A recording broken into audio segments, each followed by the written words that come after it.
नमस्ते Mishra ji. I want to introduce you again to Mishra ji. वो investment planning गुरु channel चलाते हैं और आज वो हमारे साथ है। हम टेक्निकल एनालिसिस करने वाले हैं। आप लोगों ने मुझे बहुत इन्फॉर्म किया है कि आपको इंटरेस्ट है। So first of all welcome B N Mishra ji. Thank you ji. तो मिश्रा जी, अब हम शुरू करते हैं पहले विद एन एनालिसिस। पहले हम शुरू करेंगे लास्ट वीक क्या हुआ था गोल्ड और सिल्वर में, और हम उसके बाद जाएंगे कि नेक्स्ट वीक क्या होगा। लास्ट वीक से ही सिल्वर में मोमेंटम आना शुरू हुआ है और वहां पे अगर आप टेक्निकल एनालिसिस की बात करोगे तो दुनिया में जो सबसे बड़े बैंकों में से एक बैंक है यूबीएस बैंक, जो कि कैपिटल मार्केट का बहुत बड़ा इन्वेस्टमेंट बैंक है। उनका ये वहां पे एनालिसिस आया कि अभी यूएस में पेपर कॉन्ट्रैक्ट के जरिए जो ट्रेडिंग होता है वहां पे जो बुलियन बैंक है। अब मैं आपको बता दूं, यहाँ बुलियन बैंक है 8 से 10 बैंक है जो गोल्ड में डील करते हैं और 10-11 बैंक हैं जो स्पेशली सिल्वर में डील करते हैं। तो ऐसे बड़े बैंक वहां पर पोजीशन शॉर्ट कर रखा है और जो बड़े ट्रेडर्स हैं और बड़े प्लेयर्स हैं उन्होंने पोजीशन को लॉन्ग कर रखा है। तो इस एनालिसिस के बिहाफ पर यूबीएस का ये प्रिडिक्शन आया कि आने वाले कुछ हफ्तों या महीनों में गोल्ड का प्राइस $5,200 तक हिट कर सकता है। अब अगर कोई इतना बड़ा इन्वेस्टमेंट बैंक जिनका रिसर्च बहुत बड़ा होता है और उनके एनालिसिस को चैलेंज करना इतना इजी नहीं होता, चाहे वो बड़े इकोनॉमिस्ट हो या फिर लीडिंग इंस्टीट्यूशन हो, जिसके बाद में यहां से प्राइजेस का मोमेंटम शुरू हुआ स्पेशली लास्ट वीक। तो लास्ट वीक वहां से प्राइस शुरू हुआ। उसके बाद में जिस तरह से न्यूज का डेवलपमेंट हुआ, पहले यह था कि फेडरल बैंक में जो रेट ऑफ इंटरेस्ट बढ़ाने की बात हो रही थी उसका जो प्रोबेबिलिटी था वो 85% था लास्ट वीक। उसके बाद में वहां पे लगातार इस तरह के डेटा आते हैं और इस तरह का न्यूज डेवलपमेंट होता है जिसके कारण उसमें भारी गिरावट आता है। सबसे बड़ा, अब आज की डेट में अगर मैं रेट ऑफ इंटरेस्ट जो बढ़ाने की बात हो रही थी फेडरल बैंक में, उसका प्रोबेबिलिटी सिर्फ 44% रह गया है। उसके पीछे जो बड़े डेटा काम कर रहे हैं वो हैं जो अमेरिका का लगातार बढ़ता कर्ज और जिस तरह से वहां पे डेटा आ रहा है। अगर मैं स्पेशली कल के डेटा के बारे में बात करूं तो कल वहां पर दो डेटा रिलीज हुए। पहला अनएम्प्लॉयमेंट का और दूसरा नॉन फॉर्म पेरोल का डेटा। नॉन फॉर्म पेरोल का जो डेटा था उसके बारे में अगर मैं बात करूं तो उसका जो फॉरकास्ट था वो लगभग 80,000 प्लस के ट्रेंड में था और वो घट करके आया है -23%। तो इसका मतलब ये है कि अमेरिका का स्टॉक मार्केट तो परफॉर्म कर रहा है लेकिन वहां के कॉर्पोरेट्स जॉब नहीं जनरेट कर रहे हैं। तो जॉब नहीं जनरेट है, इसका मतलब मार्केट में आने वाले टाइम में फेडरल बैंक को लिक्विडिटी बढ़ाना पड़ेगा। मार्केट में जॉब पंप करने के लिए, डिमांड बढ़ाने के लिए तो रेट ऑफ कट करने की जो संभावनाएं हैं वो माफ कीजिएगा, रेट ऑफ बढ़ाने की जो संभावनाएं हैं वो लगभग ना के बराबर हो गई। तो अब जो अगला हफ्ता है इसी कड़ी से मैं जोड़ना चाहूंगा। अगले हफ्ते कुछ बड़े डेटा आने वाले हैं जहां से प्राइजेस को बड़ा टिगड़ मिल सकता है। यहां से बुधवार का दिन बहुत इंपॉर्टेंट है अगले हफ्ते। उस दिन आएगा डेटा सीपीआई का। सीपीआई के डेटा से ये पता चलेगा कि यूएस में जो कंज्यूमर का डिमांड है, कंज्यूमर प्राइस इंडेक्स है, वो क्या है। अगर वो घट करके आता है तो जो रेट ऑफ इंटरेस्ट बढ़ाने की बात चल रही है सितंबर में, या तो वो खत्म हो जाएगा या फिर वो ना के बराबर रह जाएगा। तो वहां से एक मोमेंटम बहुत बड़ा मिलेगा गोल्ड और सिल्वर को। तो लास्ट वीक का जो मोमेंटम आया है अगर आप उसको अगले वीक से कंपेयर करोगे तो वहां से शानदार प्राइजेस को सपोर्ट मिलेगा, क्योंकि अगर सीपीआई का डेटा मार्केट के फेवर में आया, सिल्वर गोल्ड के फेवर में आया, तो प्राइजेस में वहां से जबरदस्त तरीके का एस्केलेशन देखने को मिल सकता है। तो अगला हफ्ता बहुत ही इंपॉर्टेंट होने वाला है सिल्वर और गोल्ड के लिए। तो मिश्रा जी, अगर मैं आपको पूछूं कि आपके एनालिसिस के हिसाब से आपको क्या लग रहा है सीपीआई डेटा कैसा आएगा यूएस से, तो आप इसके बारे में क्या जवाब देंगे? सीपीआई डेटा वहां पे कम होकर के आएगा। उसके पीछे मैं रीजन बता रहा हूं। जो सबसे बड़ा रीजन है, मार्केट में जॉब्स कम है और मार्केट में लगातार अनएम्प्लॉयमेंट बढ़ रहा है। इसका मतलब यह है कि लोगों के पॉकेट में डॉलर कम आ रहे हैं। अगर लोगों के पॉकेट में डॉलर कम होगा तो लोगों का एक्सपेंडिचर कम होगा और जब एक्सपेंडिचर कम होगा तो मार्केट में डिमांड कम होगा और जब मार्केट में डिमांड कम होगा तो लोगों की परचेजिंग पावर कम होगी और लोग सामान खरीदने कम जाएंगे। तो ऑब्वियसली वहां पे महंगाई का कम होना 100% बनता है। तो जो इस वीक डेटा आया है उस डेटा के बेसिस पे महंगाई का डेटा कम होकर के आना चाहिए। लेकिन लास्ट मंथ अगर देखा जाए तो वॉर तो अभी ऑन ही था, तो इसकी वजह से ऑयल प्राइसेस बहुत हाई जा चुके थे। अभी ईरान और ओमान के बीच में बात चल रहा है एग्रीमेंट को लेकर के, और उनके बीच में जो बातचीत चल रहा है उसको लेकर के ट्रम्प का स्टेटमेंट आ गया है। ट्रम्प ने कहा है बात बहुत ही पॉजिटिव डायरेक्शन में जा रहा है और यहाँ एग्रीमेंट होने की संभावनाएं हैं, जिसके बाद आपने देखा होगा चाहे WTI हो या ब्रेंट हो, उसमें जबरदस्त तरीके का गिरावट आया और इसको बाजार पॉजिटिव ट्रेंड के साथ ले रहा है। लेकिन सिर्फ यही कारण नहीं है बाजार में मोमेंटम बनने का, इसके अलावा भी बहुत बड़े बड़े कारण हैं। अगर मैं जेपी मॉर्गन के सीईओ की बात करूं, जो उन्होंने पिछले हफ्ते बोला है वो बहुत चौंकाने वाला है। उन्होंने कहा है अमेरिका का मार्केट और पूरी दुनिया का मार्केट पूरी तरह से कर्ज पर टिका हुआ है और मार्केट में लेवरेज बहुत ज्यादा बढ़ चुका है। ऐसे सिचुएशन में मार्केट में कभी भी, स्पेशली मार्केट का जब मैं यहां रेफर करूं तो आप समझ जाइए कि इक्विटी के बारे में बात कर रहा हूं, इक्विटी मार्केट में बहुत बड़ा क्रैश आ सकता है और अगर ये क्रैश आया तो स्मार्ट मनी का मूवमेंट फिर से सेफ इन्वेस्टमेंट की तरफ मूव कर सकता है और उसका सीधा सीधा एडवांटेज मिलेगा गोल्ड और सिल्वर को। तो एक नहीं कई डायरेक्शन से बड़े न्यूज आ रहे हैं और जेपी मॉर्गन बैंक के जो सीईओ हैं वो अपने आप में बहुत बड़े इकोनॉमिस्ट हैं, तो उनका कुछ बोलना, उनका कुछ स्टेटमेंट देना दुनिया भर में बहुत बड़ा इंपैक्ट डालता है। और इसी कड़ी में अगर मैं आपको बताऊं तो जो यूएस गवर्नमेंट का लेटेस्ट डेटा आया है, यूएस गवर्नमेंट 1.3 ट्रिलियन डॉलर और यहाँ पे कर्ज लेने जा रहा है। तो यूएस का जो अब कर्ज हो जाएगा वो 41 ट्रिलियन डॉलर के पार चला जाएगा। अब मैं अगर आपको बताऊं तो जो यूएस गवर्नमेंट का रेवेन्यू है वो अप्रोक्सीमेटली 5 ट्रिलियन डॉलर है और उनका जो एक्सपेंडिचर है वो 7 ट्रिलियन डॉलर है। तो जो डेफिसिट है वो 2 ट्रिलियन डॉलर का अभी है और यहां से कुछ भी कर्ज लेने का मतलब है कि यूएस गवर्नमेंट को रेट ऑफ इंटरेस्ट और भी ज्यादा पे करना पड़ेगा अपने कर्जों पे। तो कहीं ना कहीं जो मिड टर्म में इलेक्शन है अमेरिका में, उसको देखते हुए बहुत सारे पॉइंट यहाँ पे ट्रिगर हो रहे हैं जिससे प्राइजेस को सपोर्ट मिलेगा।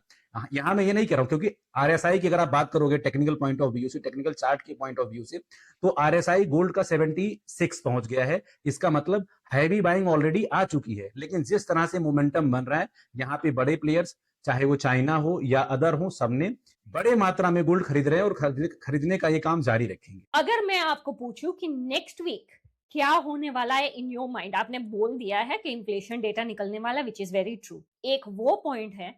लेकिन अगर हम यूएस और इंडिया की न्यूज के बारे में या जो भी हो, कुछ इंडिकेशन आप दे सकते हैं आउटसाइड ऑफ इन्फ्लेशन डेटा? ये आपका क्वेश्चन बहुत ही वैलिड है। डेटा के अलावा जो यहाँ पे वैलिड पॉइंट बन रहा है, आपने देखा होगा लास्ट वीक गोल्ड ने अपने रेजिस्टेंस को इजिली ब्रेक किया है और सिल्वर ने भी अपने रेजिस्टेंस को इजिली ब्रेक किया है। अभी जिस तरह से यहाँ टिगर्ड बन रहे हैं, अगर गोल्ड जो अभी $4400 के ऊपर ट्रेड हो रहा है, अगर ये $4500 जो कि बहुत ही नॉमिनल है जिस तरह से मार्केट चल रहा है, अगर इसको ब्रेक करता है तो अगले हफ्ते गोल्ड की पॉसिबिलिटी है कि वो $4600 को ब्रेक करके $5000 तक जाने का पूरा दमखम रखता है। और सिल्वर में भी सेम सिचुएशन चल रहा है। सिल्वर ने भी अपने रजिस्ट्रेस उसका जो मेजर रेजिस्टेंस था पहले 61.02 उसको ब्रेक किया, उसके बाद में $63 को ब्रेक किया। और अगर जिस तरह से सिल्वर में भी यहाँ पे मोमेंटम बना हुआ है और अगर सिल्वर यहाँ $65 को ब्रेक करता है तो मैं आपको बता दूं कि शॉर्ट टर्म में सिल्वर $71 तक जा सकता है, क्योंकि सिल्वर $55 से यहाँ भारी बाइंग आई है। अगर यहाँ से प्रॉफिट भी बुकिंग आता है तो माइनर करेक्शन के ही चांसेस हैं, क्योंकि सिल्वर में अभी जो मेजर सपोर्ट लेवल बना हुआ है वो भी $62 और $61 है। तो जो ट्रेंड अभी है वो बुलिश ट्रेंड है। चार्ट एनालिसिस कह रहा है कि अभी ये ट्रेंड बुलिश है। तो फिलहाल अगला हफ्ता आपको पॉजिटिव ट्रेंड देखने को मिलेगा। और अगले हफ्ते सिर्फ सीपीआई का डेटा नहीं आएगा, अगले हफ्ते यूएस में 2 डेटा और भी इंपॉर्टेंट रिलीज होने वाले हैं। पीपीआई का डेटा आएगा और यूएस रिटेल सेल्स का डेटा आएगा। और अगर ये भी डेटा मार्केट को अगर ये सपोर्ट करता है, स्पेशली सिल्वर और गोल्ड को, तो मार्केट का मोमेंटम और भी तेज हो जाएगा। और ये तीनों डेटा लगातार आएंगे, बुधवार, बृहस्पतिवार और शुक्रवार को, यानी कि 12, 13 और 14 तारीख बहुत ही इंपॉर्टेंट होने वाला है। Mishra ji, I want you to hang on with me. मैं क्या शेयर करने वाली हूँ, मैं गोल्ड चार्ट शेयर करने वाली हूँ व्यूअर्स के साथ, and I am going to show them the patterns. और मैं सिल्वर चार्ट फिर भी शेयर करूंगी। मेरे पास चार्ट्स तैयार है, ट्रेंड लाइंस वगैरह, रेजिस्टेंस, सपोर्ट, सब कुछ तैयार है। फिर we will close this podcast. I am hoping that is fine with you. So viewers, आपने पूछा है कि हम ये करें, तो I am going to try and do this. So we'll go to gold first. और अब मैं शेयर कर रही हूँ मेरा चार्ट में आप देख सकते हैं कि RSI डेटा अभी मैंने डाल दिया है। यहाँ पे हमने देखा है very strong signs in I think it was January February जब हम हाईज पहुंच गए थे गोल्ड में, और it has met every line over here, but it met every line in the sense that कि ये support line it didn't cross it. यहाँ पे ब्रेक हुआ तो नीचे आ गया, यहाँ पे ब्रेक हुआ तो नीचे आ गया, ये थोड़ा ट्राई किया तो फिर से नीचे आ गया।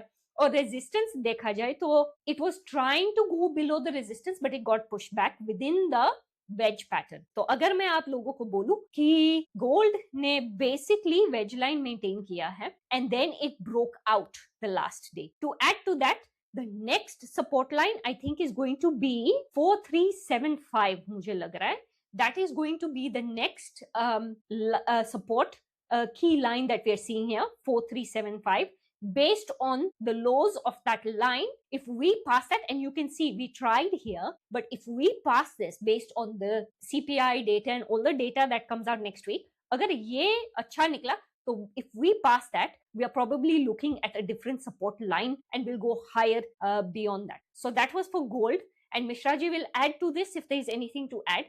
लेकिन अब मैं शेयर करना चाहती हूँ silver. Okay guys, now I'm sharing the silver chart. You'll be able to see the silver chart. As you can see, यहाँ पे मिश्रा जी ने बोल दिया है 2-3 next week data release points आने वाले हैं. PPI is important as he mentioned and inflation is important. अगर देखा जाए तो we had the release of the non-farm payroll जो हमने अभी बात की -23 था, और अनएम्प्लॉयमेंट रेट जो फोरकास्ट एक्चुअली 4.2 था लेकिन 4.1 आया है. It doesn't make much of a difference there. अब जब हम सिल्वर को देखते हैं तो silver met the line completely. In fact, as you can see, as it was going for a push down, सब कुछ बीच बीच में रेक है. It was pushed back up and it stayed within its pattern. और फिर silver नीचे चला गया था और it was in the bear zone. Even though RSI was showing bull, which is very interesting यहाँ पे. अब जो मुझे लगता है is if we hit $64, this line here, $64, and we pass this next week based on CPI, what I think is silver could go up. Now for both charts, gold or silver, अभी RSI data is showing it's very bullish. मेरी thought यही है कि everything balances on the CPI data. So Mishra ji, how do you think I went and did I miss anything? आपने जो chart पर दिखाया clear visibility है, और जो आपने आरएसआई मेंशन किया, अगर मैं सिल्वर के अभी आरएसआई की बात करूं तो 64.99 है, और वहां पे बहुत ही तगड़ा बाइंग का सपोर्ट मिलता हुआ दिखाई दे रहा है, तो जिससे ये लग रहा है कि मोमेंटम यहां से बहुत बड़ा आने वाला है. और मैं यहां से दूसरा पॉइंट मेंशन करना चाहूंगा चाइना का. कल चाइना में सिल्वर का जो क्लोजिंग हुआ है वो $71 के ऊपर हुआ है. तो अगर आप कॉमिक्स के मार्केट से कंपेयर करोगे उससे, तो $7 से $8 का चाइना में प्रीमियम चल रहा है. तो चाइना के मार्केट को हमेशा कॉमिक्स का मार्केट पीछा करते हुए आगे बढ़ता है. तो यहाँ पे चाइना ने भी काफी हद तक काफी बड़े मात्रा में बाइंग करी है गोल्ड और सिल्वर दोनों की. तो यहाँ से जो मोमेंटम दिख रहा है, अगर आप जियो ग्लोबली देखोगे तो चाइना भी इस चीज को सपोर्ट कर रहा है, और कहीं ना कहीं जो एग्रीमेंट हो रहा है, अगर आप एग्रीमेंट देखोगे जो ईरान और ओमान के बीच में हो रहा है, अगर यहाँ पे कोई भी पॉजिटिव ट्रेंड बनता है तो इंडिया से बहुत बड़ा बाइंग आएगा. उसके पीछे का मैं आपको रीजन बता रहा हूँ. इंडिया का जो सिल्वर का इंपोर्ट था उसमें 95% का गिरावट आया है. उसके पीछे का बहुत बड़ा कारण है गवर्नमेंट अभी यहाँ पे अपने फॉरेक्स रिजर्व को बढ़ाना चाह रहा है, क्योंकि गवर्नमेंट अभी चाहता है कि इंडिया का जो लाइफ लाइन है वो क्रूड ऑयल है. क्रूड ऑयल के लिए ज्यादा से ज्यादा डॉलर चाहिए पेमेंट करने के लिए, और अगर यहाँ पे स्ट्रीमलाइन चीजें हो जाती हैं, एग्रीमेंट हो जाता है, तो इंडिया एक बड़ा प्लेयर मार्केट में निकल करके आ जाएगा सिल्वर की बाइंग के लिए. तो पॉजिटिव मोमेंटम यहाँ से बनने की संभावनाएं हैं. और दूसरी तरफ इंडिया का फेस्टिव सीजन भी शुरू होने वाला है, रक्षाबंधन आने वाला है आपका, इसके बाद में शादियों का सीजन शुरू हो जाता है. तो इंडिया एक बहुत बड़ा बाजार है, और इंडिया पिछले कई महीनों से इंपोर्ट कर नहीं रहा है, तो मार्केट यहाँ से भी टिगर्ड करेगा. I totally agree, Mishra ji. So on this note, I'm going to ask you one final question. क्या आप कुछ ऐड करना चाहेंगे यहाँ पे? अभी जो सबसे बड़ा यहाँ पे इन्वेस्टर के लिए है और हमारे जो निवेशक साथी हैं, वो सबसे इम्पोर्टेंट यहाँ पे ये होने वाला है कि पैनिक सेलिंग ना करे और मार्केट को चेज ना करे, क्योंकि यहाँ पे कोई एक बड़ा ट्रिगर्ड मार्केट में भूचाल ला सकता है। तो ये वेट एंड वॉच का सिचुएशन है। अगर आपके पोर्टफोलियो में कहीं ना कहीं अच्छा खासा प्रॉफिट दिख रहा है 15 से 20% का, क्योंकि सिल्वर ऐसा कमोडिटी है जो बहुत तेज से ऊपर जाता है और बहुत तेज से नीचे आता है, तो वहां पर आप पार्सली प्रॉफिट बुक करना ना भूलें और चंक्स में इन्वेस्टमेंट करना ना भूलें। तो ये 2 पॉइंट निवेशक के लिए बहुत ही इंपॉर्टेंट है। अगर आपके पोर्टफोलियो में 15 से परसेंट या जो भी आपका टारगेट है अगर वो मीट हो रहा है तो प्रॉफिट करना बिल्कुल ना भूले, क्योंकि सिल्वर ऐसा कमोडिटी है, कोई एक टिकट न्यूज वहां पर भारी गिरावट ला सकता है। हालांकि अगर मैं अभी रेजिस्टेंस की बात करूं तो $61 और $62 मेजर रेजिस्टेंस लेवल सिल्वर में है, लेकिन फिलहाल अभी यहाँ बुलिश ट्रेंड है, पॉजिटिव ट्रेंड है, तो मार्केट को ऊपर जाने की पूरी संभावनाएं हैं। इस पॉजिटिव नोट के साथ मैं आपको बताना चाहूंगा ये मेरा फाइनल नोट है। तो I do agree with Mishra ji, 61-62 और 63-64 becomes a massive buying zone क्योंकि that shows a massive bullishness जो आपने चार्ट में देखा है। और another thing, for gold we have to be very wary of that 4375 mark। अगर हम वो inflation data अच्छा आता है तो that is going to skyrocket। gold अब रुकने वाला नहीं है। अगर रुकता है it is because the inflation data is weak और जो भी gains हमने लिए है it is going to go back to that 4050 mark। On that note, Mr. Mishra, BN Mishra ji, I want to thank you so much for being on this channel and for agreeing to do this। We will do this weekly ताकि आप लोगों को actual scenario पता चले और हम charts भी share कर सकेंगे। So I'm hoping you enjoy this। आप लोगों ने पूछा है, बोला है, सब कुछ मैंने सुन लिया है and that is based on your feedback। Thanks lot, thank you, और आपके दर्शकों को नमस्कार।